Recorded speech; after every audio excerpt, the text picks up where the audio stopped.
Obrim ara un torn de paraules.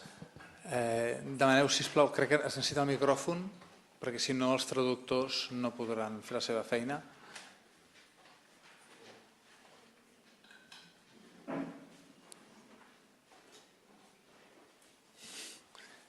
Aquí.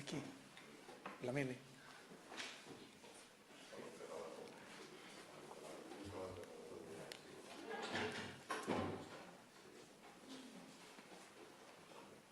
Jo voldria saber més detalls sobre la política lingüística del període entre guerres. The microphone's not working. The microphone. Yeah. Ara, va bé? Parla. Sí? Se sent?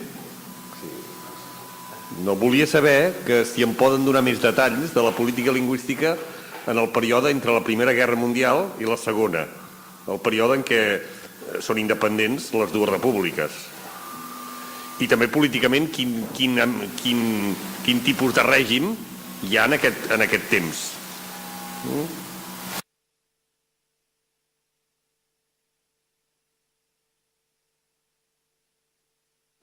Yeah, in both Latvia and Estonia, there were democratic regimes. The democratic regimes were run according to the sort of rules that originated from the Versailles Treaty and the League of Nations, that minorities should be represented, and therefore you had these regimes where 1% of the vote would give you one representative in the parliament.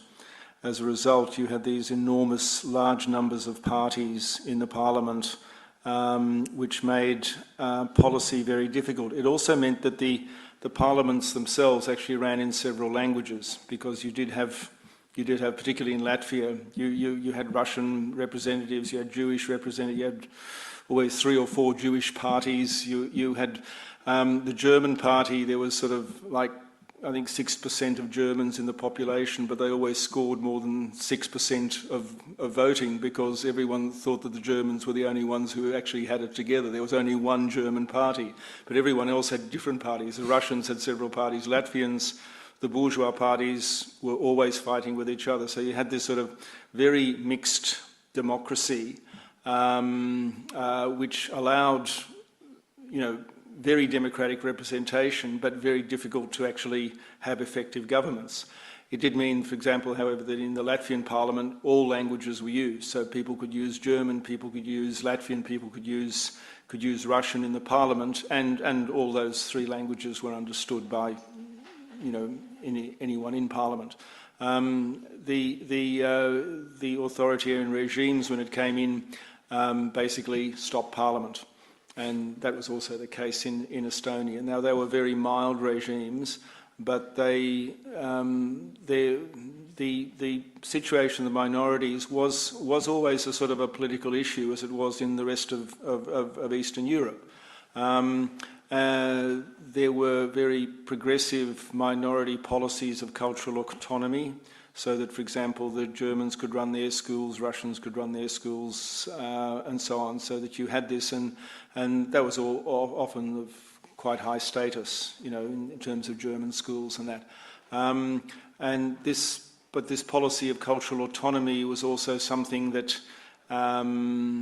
grated on the government, and particularly the authoritarian governments that did present themselves as very national, and as saying, well, look, we've had so much messing around with minorities and fractured minorities and things like that. We've got to reassert Estonian values, we've got to reassert Latvian values. So that, for example, in Latvia, after the coming of the authoritarian regimes, all the minority schools were still there, the German schools, but you actually then had to be a German to be able to send your child there. If you weren't a German, you couldn't send your child to a German language school. You had to send it to, basically a Latvian school. So there were these minor adjustments made, but the minorities, and we know this from the biographies of the time, there was not a feeling among the minorities that this was sort of an oppression. It was really just that the authoritarian regimes were going to be more national, appealed more to national values. but certainly most of those cultural autonomy remained right up until the end of independence. So it was, in the beginning, the argument was that it was too democratic. 1% of the vote, you get one delegate in Parliament. You can imagine the coalitions and the buying and the selling of votes and things like that, and the sort of the inability to really make consistent policies. And then this national period that came in from 1934, when both Estonia and Latvia had coups, one learned from the other, and a more national sort of style came in, but still very much respecting minority rights in that way of cultural autonomy. Yeah, I don't have much more to add. That was quite a comprehensive answer. Just that it's very difficult to compare the situation then with the one now in terms of language policy, because I mean, yes, we can say that there was language policy in the sense of the minority rights protection and the schooling and so on, but at least in Estonia, the percentage of minorities was quite small. And we did have a Russian-speaking minority, the so-called old believers, living in the east part of the country, but they were all fully integrated in Estonian-speaking and still are. Més preguntes?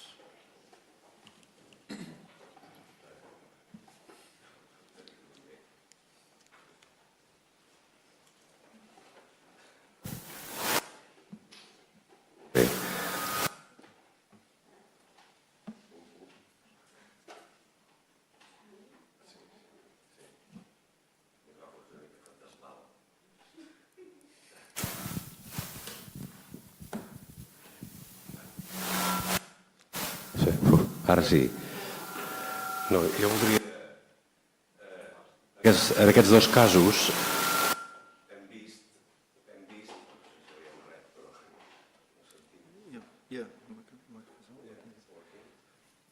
Ara. La política de demanar el coneixement de la llengua pròpia o titular, com diuen les repúbliques bàltiques, voldria saber si hi ha estudis sobre els efectes que aquests tests han produït en l'ús real de la llengua. És a dir, hi ha el perill...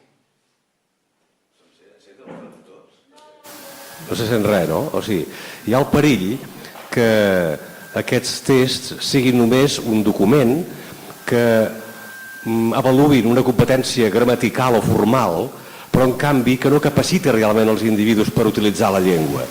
Han fet estudis si aquestes mesures tenen efectes reals en l'ús?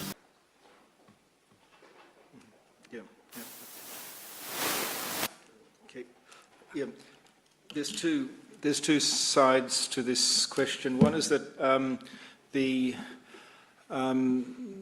surveys show that the need to pass the language attestation tests has been a very major motive of the people to want to speak Latvian and Estonian. It rates high together with the need to be able to speak the language in order to pass a citizenship test. So in terms of the surveys that have been done, they show that a big motivation for learning Latvian and Estonian has been to pass those attestation tests. Now, that's one side of it. The other side is your question about to what extent these are formal pieces of paper. And we know that in some cases they are. There have been forgeries, and you can track the price of forgeries, like how much a certificate cost and so on. And during certain periods, they cost quite a lot of money to buy a forged certificate. So there was clearly a market for it. It's a very strange way of learning about language policy, but there was a market for it so that people saw that these certificates were important, because in time, if you did not have a certificate in the language, it could in some cases mean that you lost your job. Now, the other side of that is that, yes, there was a lot of, if you like, formal passing of the test though people often worked in environments where, in fact, they rarely used Estonian and Latvian. And the problem of this is the problem that we have if you put a lot of emphasis in your language policy on either educating or passing certain tests, that people will actually put in the effort to pass that test. The ones who don't want to buy a forged certificate will actually work to pass that test, but there is no follow-up in terms of whether they actually speak it in their place of work and so on. And so what you really need is what happens in Quebec, of course, where that process is followed through into the workplace, so that the workplace actually in its internal documents uses French and so on, and that would be a complete language policy. Now, in the Baltics, we've had a very mixed picture.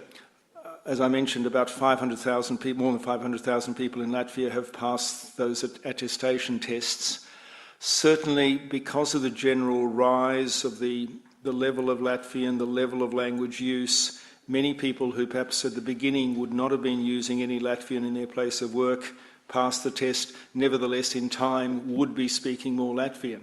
And I think a better judge of it is those surveys that ask for language ability, and particularly if you can split it up into those levels, as I showed, of the highest level and the lower level, I think that gives you a much better feeling for what sort of happens. Certainly, a lot of people pass the test and then for the next year possibly never used Estonian or Latvian wherever they were. So there was a lot of formal test taking.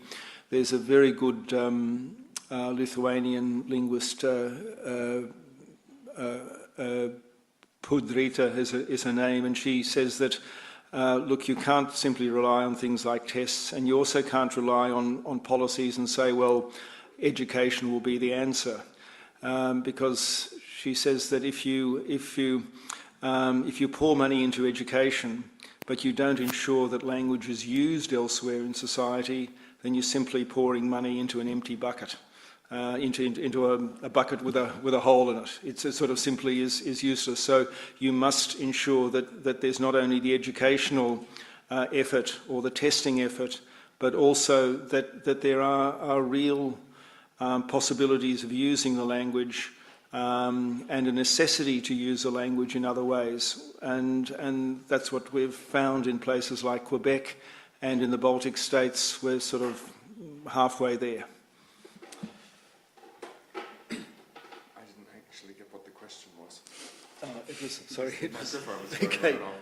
It was with the attestation tests that were done.